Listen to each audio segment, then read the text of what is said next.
Well, welcome to the Botanical Medicine Study Course with me, Stephanie Georgieff, your host and instructor.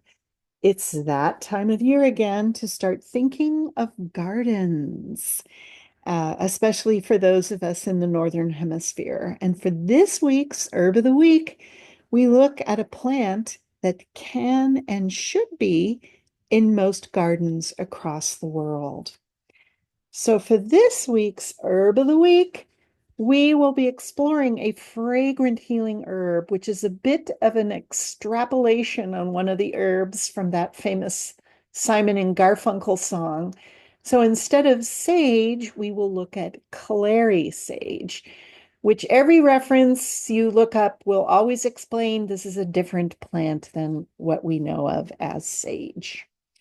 Now, Salvia scalaria is the clary or clary sage, and this is a biennial herbaceous perennial in the genus of Salvia, which is actually in the Laminaceae or mint family. Now, the mint family is probably the most prolific in terms of members. It's used both medicinally active and also it's quite delicious.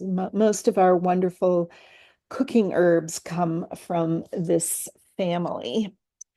And clary sage is native to northern Mediterranean basin. And it's also native to some areas in northern Africa, as well as Central Asia.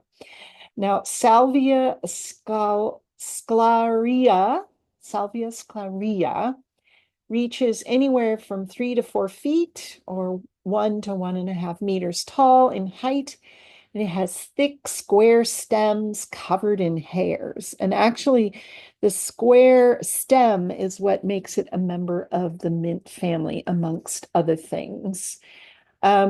Each stem is covered in little hairs, and each stem has between 2 and 6 flowers in each verticille. And they're held in place by large, colorful bracts that range in color from pale mauve to lilac or white to pink.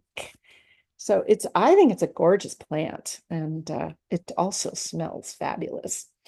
Now, the plant's medicinal uses are described as far back as the 4th century before the Common Era in the writings of Theophrastus, as well as the 1st century of the Common Era in the writings of Dioscorides and Pliny the Elder.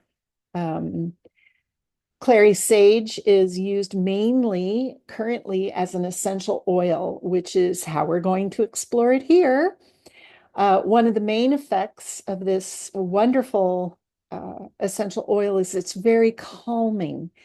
And this is why clary sage essential oil is used in cigarette manufacturing. In fact, when people come to me to try and stop smoking, I usually suggest that they get a little bottle of clary sage oil and put a dab under their noses during the day when they're trying to stop smoking, because they can at least get that wonderful scent and calming experience that they were getting from the cigarettes.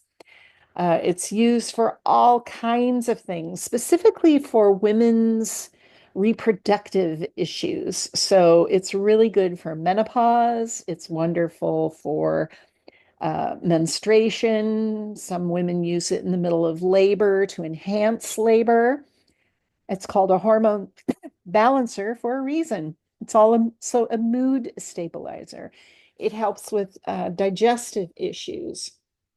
And because it's a mood stabilizer, it's used to reduce stress and as a mild sedative. And on top of all of that, it's antimicrobial, which means it's used in a lot of skin products for that reason.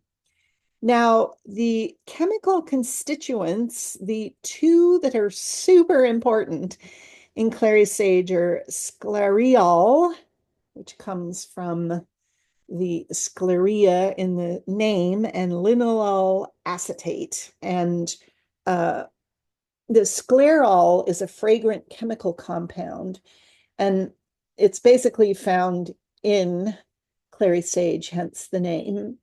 And it's classified as a bicyclic diterpene alcohol. And it has a really sweet balsamic scent. The oil is also high in monoterpenes, monoterpenols, esters, ethers, and sesquiterpenols.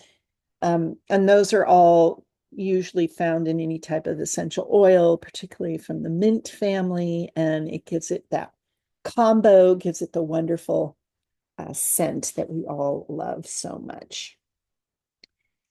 Now, uh, gardening, I highly recommend growing this in your garden if you have one.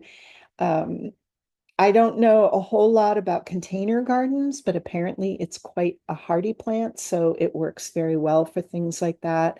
It's really beautiful. Obviously, it's attracts pollinators, and you can use the leaves and make your own clary sage tea. And if you have a still, you can make your own essential oil. However, you need a lot of leaves to make just a little bit of essential oil, but you certainly can make tea with this. And again, it's better to use the fresh herb because the concentration of essential oil is much higher in that.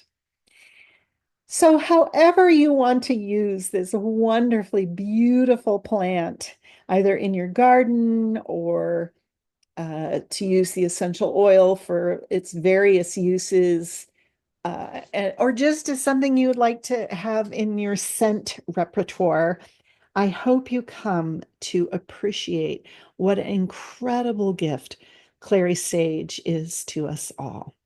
So, this is Stephanie Georgiev saying thank you so much for spending your valuable time with me. Make sure to check the links in the program notes. And until next time, be well.